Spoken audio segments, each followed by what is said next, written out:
पहले गाँव गया हुआ था और छुट्टियों पर मुहर्रम के हवाले से, तो वहाँ पर जाके मुझे ये इंकशाफ हुआ है कि वहाँ पर कुछ ऐसे लोग थे और बिलखुसूस वही लोग हैं जो कि कई अपना जो है ज़िंदगी की भारें सरकारी मुलाजमीन होते हैं, कई ज़िंदगी की भारें मुल्क को देते हैं, लेकिन उनको पेंशन के असूल में काफ़ी मुश्किलात का सामना था। अब ये मुश्किलात क्या थी कि जब उनसे जाने की कोशिश की तो वो ये कहते हैं कि हमें ये जो पेंशन है, जो हमारा हक़ है, जो कि पिछली हुकूमतें जो हैं वो 2 रोज़ कबल महीना जो शुरू होने से कबल दे देती थी, लेकिन इस मरतबा ये हुआ है कि 10-10, 20-20 दिन उसको लेट किया जा रहा है। तो मैंने उनसे पूछा कि ये तो ज़ाहिर बात है, जब मुल्क पूरा जो है वो डिफ़ॉल्ट की तरफ जा रहा था तो हालात ख़राब थे, तो ये उसकी तनाज़ुर में होगा कि लेट की गई। उन्होंने कहा नहीं, ऐसा नहीं है, उनके पास पैसे मौजूद हैं। मैंने कहा आपको कैसे इसका इल्म है? तो वो साहब, जो बुज़ुर्ग साहब थे, वो ये बता रहे थे कि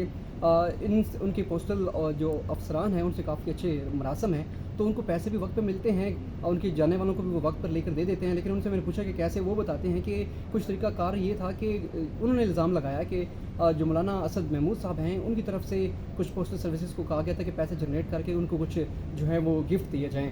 जिसकी बुनियाद पर ये कहा गया उनकी तरफ से कि उनके पास तो इस हद तक पैसे नहीं, तो फिर उनको ये ऑप्शन दिया गया कि ये जो पेंशन की मद है, ये पेंशन की जो रकम है, ये रकूम को अगर हम किसी बैंक में रखा जाए तो उसकी मद में जो सूद जनरेट होगा, इंटरेस्ट जनरेट होगा, वो हम यूटिलाइज़ कर सकते हैं, जबकि बेसिक जो अमाउंट होगी उसको बाद में इसको विथड्रॉ करके लोगों को लेट करके दिया जाता रहेगा। अब उसमें कुछ ऐसे लोग भी थे जो ये बता रहे थे कि उनकी पेंशन जो 1 माह की मिलनी थी वो अगले माह 2 इकट्ठी मिली हैं, तो 1-1 माह का गैप आया। और कुछ ऐसे लोग थे जो कि वहीं पर पोस्टल सर्विसेज से उधार लेकर वापस जाने पर मजबूर थे, क्योंकि जहाँ पर जिस इलाके की मैं ये बात करूँ, ये भेरा से तकरीबन 9 किलोमीटर के आसपास इलाका ये वाक़ है और ये चक मुबारक इलाका है। पहले इसको चक रामदास के नाम से जाना जाता था। अब वहाँ के लोगों की मुश्किलात ये है, वो इल्ज़ाम ज़रूर लगाते हैं। पोस्टल सर्विसेज से मेरी जब वहाँ पे बात करने की कोशिश की तो वो खामोश थे। बिल्कुल, वो उनको कहते हैं हमें कुछ इसके हवाले से जो है इल्म नहीं है। लेकिन ये है कि वो कुछ लोगों को पैसे दे रहे थे, वो लोग जिनकी पेंशन तकरीबन 15,000 20,000 के आस-पास है, उनको वो दे रहे थे